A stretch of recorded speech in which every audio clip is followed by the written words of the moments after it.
It is no secret that Viserys looked a bit rough at the end, actually a little bit in the middle too. It refuses to heal, Grand Maester. Might I suggest cauterization? Cauterization would be a wise course of treatment, Your Grace. It will be painful. Fine. This is the stuff, Lionel. Lads that learn together, train together, knock each other down, pick each other up. You'll certainly form a lifelong bond, wouldn't you agree? Okay, maybe he looked a little rough the entire first season.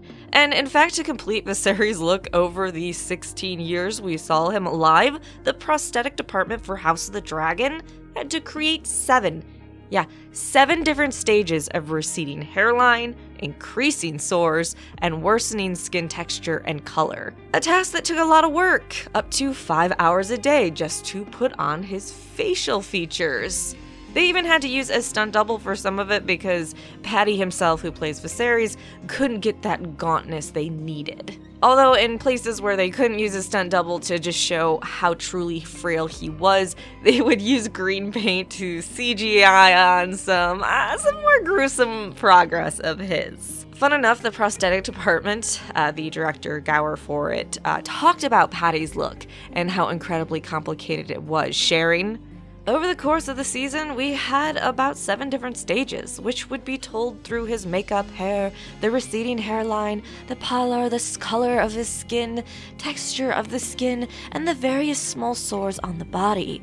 We had little silicone molds that you can press onto the skin and peel them off. We had cheek appliances, little sores that were shaved into Paddy's own beard and his hairline. With a silicone bald cap, we could recede the hairline and had sores in there. Viserys' hair was getting so thin and receding by that point, we no longer had a lace wig. We individually inserted all the hairs and punched them into the silicone prosthetic. Every day he'd have a new punched silicone prosthetic. We'd be doing Paddy's makeup at one end of the trailer, then we'd be doing his double on the other end of the trailer. He'd also have a bald cap with this punched hair, so we could shoot from behind or 3/4 behind." So yes, very intense to get his look. But what did Viserys suffer from that brought a relatively young man to such a brutal end? Because over 8 episodes, we watched Viserys go from this 'Tis to begin with a terrible winter, gusting out of the distant north, to this. My own face is no longer a handsome one, if indeed it ever was. Can we really trust a woman that claims on her husband, King Viserys I's last breath, on his dying breath, he changed decades of decree that his daughter, Princess Rhaenyra Targaryen, was his heir? That all of a sudden he decided that no, it was Alicent and his son Aegon that would rule after him? Can we trust a woman that tried to disfigure and possibly kill the Princess Rhaenyra years earlier? A woman that, according to court gossip, forced the Princess Rhaenyra to present each of her babies before her minutes after their birth, so she could judge it harshly and mock the father? Alicent Hightower, bad for the line of succession, bad for the realm. This message is brought to you by Team Black. Team Black, because the alternative is being Team Green. So, what was he suffering from that caused amputation, loss of an eye, and having the body of an elderly man, but the biological age of a young man? Viserys' actor explained that what Viserys was in fact suffering from was a form of leprosy, sharing, "His body is deteriorating. His bones are deteriorating. He is not actually old. He's still a young man in there. He's just, unfortunately, got this thing that's taken over his body. It becomes a metaphor for being king, and the stress and strain that it puts on you, and what it does to you physically, what it does to you mentally."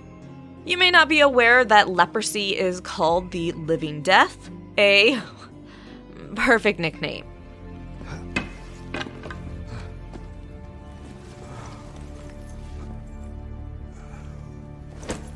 If If you're unfamiliar with leprosy, it is an infection of slow-growing bacteria, and during the medieval times, medieval ages, which of course this show is based around, even though we have dragons and magic and such, but around medical knowledge and medical diseases, it's around our own medieval ages. This is blood magic.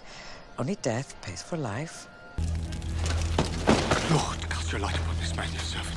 Bring him back from death. Leprosy would lead to blindness, painful nerve damage, non-healing and disfiguring ulcers, paralysis, and more. So, just a ton of fun.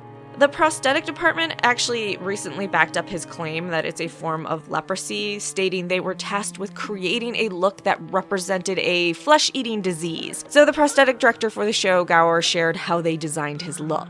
"We researched various flesh-eating disorders. Necrosis, leprosy, all kinds of horrible references, lots of interesting shapes, colors, and ulcers. They could give us a good indication for textures, colors, glosses, how dry things would be. It's very grounded in the real world of horrible diseases." Well, I'm really happy that this person enjoys their art and takes it very seriously. At the same time, I don't know if I feel exactly comfortable hearing them describe textures, colors, glosses, and how dry things would be for deciding fake ulcers. Which, while we're on that general discussion, can we all agree this is in the top 10 nastiest moments in the Game of Thrones verse? You know D&D did that just because they enjoyed the thought of us squirming at home trying to get through this scene. That and the Sam training montage. You know what I'm talking about. Ugh. So there you go, he was dying of an infection of slow-growing bacteria, and unfortunately the stress that he was under made it so that the bacteria was stronger, his immune system was weaker, so he perhaps was taken out a lot younger, or his fate was a bit more gruesome than it would have been if he wasn't in such a high-stress situation or position in life. Is it healing? It has grown slightly, Your Grace. Can you say yet what it is?